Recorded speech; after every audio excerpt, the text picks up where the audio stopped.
morning. I see there's great interest in the natural gas pipeline case.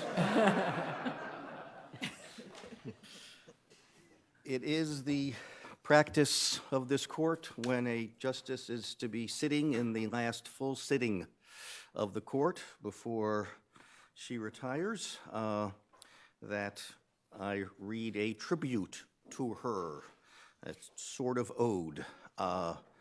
It troubles me that this is the fifth ode that I have read for retired justices in just the last 2 years. And I don't think I've gotten through any of them without crying, and I doubt this will be any exception. Before I start, I want to acknowledge a number of persons who Justice Hines has asked me to acknowledge. There really are too many to do by name, so we'll do it only by group. The members of her Bethel AME Church family. He welcomes her former retired colleagues from this court. I see Justice Duffley, Justice Botsford, I think, is there. I'm not sure if Justice Cordy was able to make it. Former appeals court colleagues, and I see too many of them to mention. I see appeals court Vono and in the front. Former Superior Court colleagues, and again, too many of those to mention. I can't help but mention that perhaps the greatest honor that has been bestowed upon Justice Hines today is by her former colleague, Judge Carol Ball, who told Judge Gaziano that she was prepared to cross the moat to come into this courthouse, and I noted that she was here at 8:30 in the morning. I also, on her behalf, acknowledge her friend, former partner, and former BMC judge, Professor Margaret Burnham, who I know is here somewhere, and Access to Justice co-chair Susan Finnegan, who was here despite a broken ankle, as well as her many law clerks. And having welcomed them, let me begin. When Justice Geraldine Hines was nominated to serve on the Supreme Judicial Court, she pledged to Governor Deval Patrick, "I will labor with every fiber of my being to validate your trust in my ability to be a wise and fair judge of every issue that comes before the court." I can attest, as can every other justice who has sat with you these past 3 years, that you have been true to that pledge. You have brought to this court not only your abundant wisdom and fairness, but also your passion for the truth, your enormous capacity to listen, not only to what is said, but to what has remained unsaid, your uncommon good sense, your grace, your humor, and your courage. You have patience for all but the pompous, and unsparingly, you speak truth to power. You have been speaking truth to power since you were a small girl growing up in the segregated South, the oldest of 10 children, living on the edge of poverty in the heart of Jim Crow. At the age of 16, inspired by a mother who, in your words, prayed without ceasing, you enrolled in Tougaloo College in Jackson, Mississippi.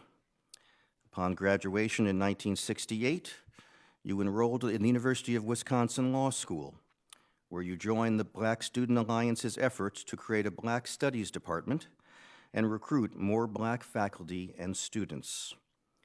The Alliance's organization of class boycotts and a strike caused the governor of Wisconsin to order the National Guard to Madison, which prompted thousands more to join the strike. The next year, the Wisconsin Board of Regents approved the creation of the Department of African American Studies at the University of Wisconsin-Madison. Last year, when you returned to Madison, you were greeted not by the National Guard,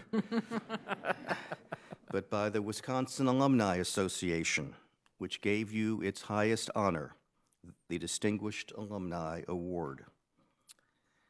Upon graduation from law school, you came to Boston and commenced your legal advocacy for those in need.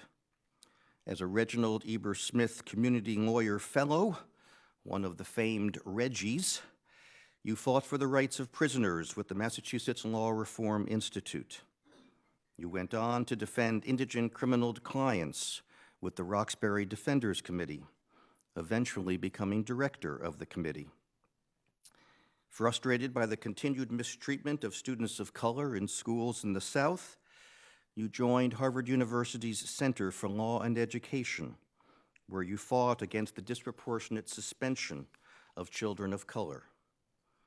Years later, as a justice of this court, you once again devoted countless hours to help those in need as co-chair of the Massachusetts Access to Justice Commission. With Margaret Burnham and Judith Dilday, you co-founded the first law firm of women of color in New England. Professor Burnham writes of her former law partner, her clear articulation of what fair and inclusive norms require, written in a voice that is wise, unyielding, and inspiring, have made Justice Hines one of our most influential jurists.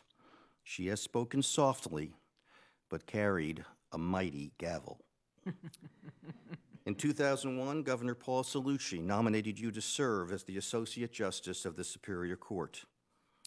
Your fellow Superior Court judges speak of you with a combination of love and reverence.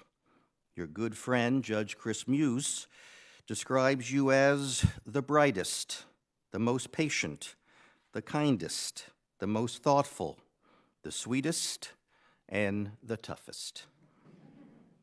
In 2013, Governor Patrick nominated you to serve as an Associate Justice of the Appeals Court, the first African-American woman to serve on that court. But he soon had greater ambitions for you, nominating you a year later to become the first African-American woman of color to serve on this court.